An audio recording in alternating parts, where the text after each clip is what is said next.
শবে কদরের নামাজের নিয়ম হলো অন্য যে কোনো নামাজ যেভাবে পড়েন শবে কদরের নামাজও একইভাবে পড়বেন। এগুলো শবে কদরের নামাজের নিয়ম।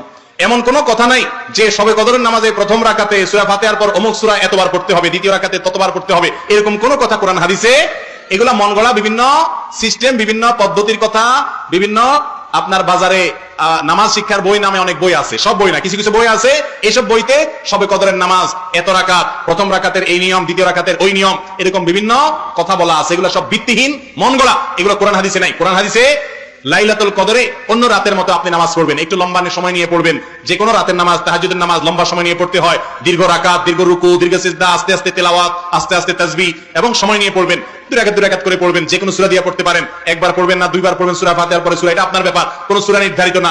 আপনি লাইলাতুল কদরের একটা জিনিস নির্ধারিত, সেটা হলো একটা দোয়া হাদিসে বর্ণিত হয়েছে। আম্মা জান আয়েশা রাদিয়াল্লাহু তাআলা আনহাকে নবী করিম সাল্লাল্লাহু আলাইহি ওয়াসাল্লাম শিক্ষা দিয়েছেন, তুমি যদি লাইলাতুল কদর পাও তাহলে দোয়া করবা। কি দোয়া? আল্লাহুম্মা ইন্নাকা আফুউন তুহিব্বুল আফওয়া ফাআফু আন্নী।